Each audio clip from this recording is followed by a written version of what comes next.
On rare occasions, I will sometimes get a student who becomes frustrated over the fact that when we study the seven deadly sins, we're studying a Christian tradition.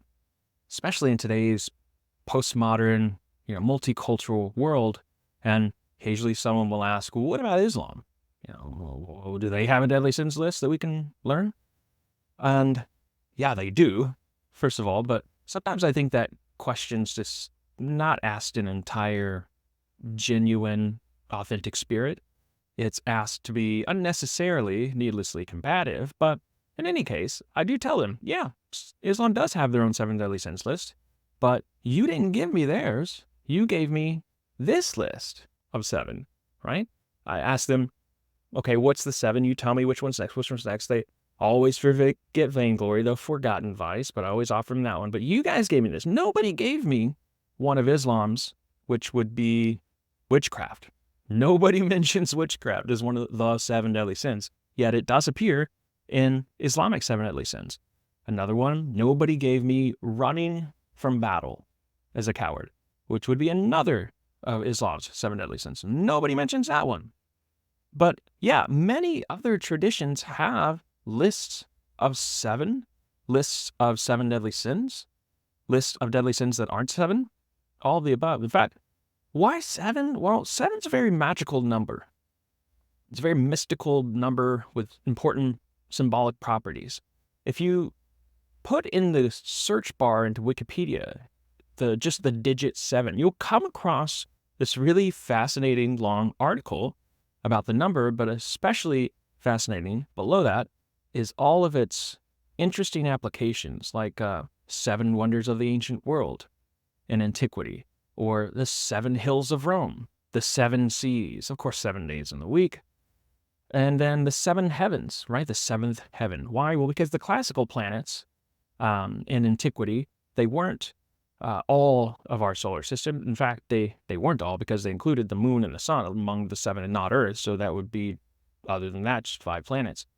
So the 7 heavens, but not only in antiquity, but in Judaism, you can see here, 7, of course, days of creation that maps onto the 7 days of the week. You have 7-fold vengeance visited upon Cain, the 7 pairs of clean animal loaded into the ark by Noah, 7 years of plenty and 7 years of famine in Pharaoh's dream. Then in Christianity, of course, you not only have the 7 deadly sins, but you have the 7 loaves of bread multiplied into 7 basketfuls when feeding the 5,000. You have 7 gifts of the Holy Spirit. You have, when Jesus says to forgive others, he says do so 70 times 7. It just repeats over and over and over. Even in Islam, when you make a pilgrimage to Mecca and you circle the Kaaba, you do so 7 times. 7 doors to hell in Islam, 7 children of Muhammad, and of course they also trace, as a fellow Abrahamic religion, their origins back to Genesis. So they also have those same instances of 7 years of abundance, 7 years of famine, or 7 years of plenty, 7 years of drought in Egypt in the time of Joseph. But it's not just the Abrahamic religions. You also see this in Hinduism. You see this you see the 7 tribes or 7 Cherokee clans. You have 7 hills of Istanbul, 7 islands of Atlantis. In Japanese mythology, you have 7 lucky gods. In Hinduism, you have 7 chakras and 7 sages, and so on and so on and so on. I think this kind of, belabors the point, but it's just fascinating. This number shows up over and over and over. But why these 7?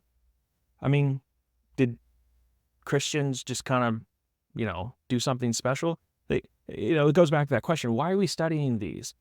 And I answer, well, because these, if they are truly descriptive of human behavior, if they are true, it doesn't matter what tradition came up with them. I mean, look at algebra in mathematics. You learn this pre-algebra in junior high school.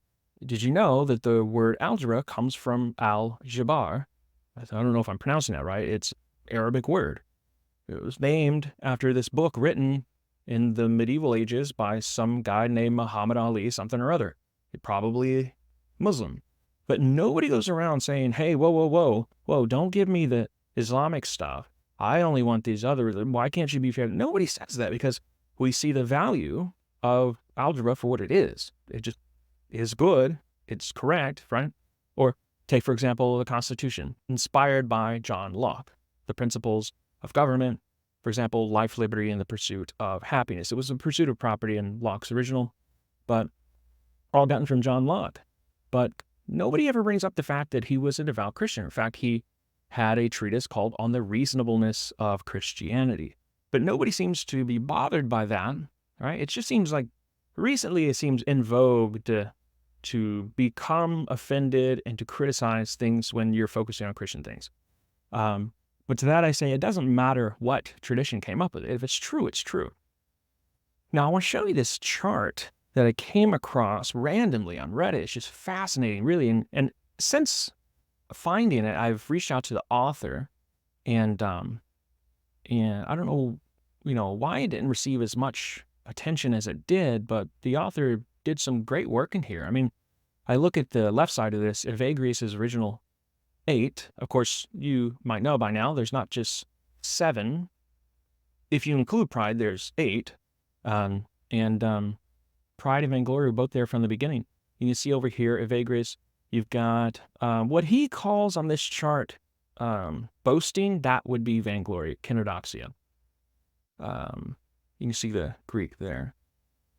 And then you can see, interestingly, some of them have parallels, like greed seems to parallel no matter what the tradition. It appears in Sikhism, Buddhism, Hinduism, as well as pride appears in all 4 of these traditions. Anger is another one, appears all 4 traditions. Some of them don't appear anywhere in the East, I suppose, at least if you consider just these traditions, like gluttony doesn't reappear, vainglory doesn't reappear, sloth doesn't reappear. That's quite interesting, actually, because sloth is so deeply important, as I hope to cover in further videos. And then there are some who just appear in the Eastern traditions, like attachment to material things and ignorance, but they don't necessarily appear in at least Evagrius' list. Now, you might remember that Evagrius, he was a desert father among the last generation of desert fathers, but he wasn't the first to invent the list. He was just the first to write down the list. Previous to this, it had been a deeply oral tradition that was just passed on orally. So there you have it. Again, why study the 7 deadly sins? It's a Christian tradition. First of all, it doesn't matter if it's Christian tradition or not. And what matters, I mean, we never seem to bother ourselves with the fact that other things have their source. That is what's actually called a genetic fallacy. When you think that some argument is undermined because of how the thing began. But again, what matters is whether the thing is true. And if it is true that these things are deeply descriptive of human nature, what it means to be human, the errors and the sins and the ills that we experience with human beings, right? Then it doesn't matter. It's just true.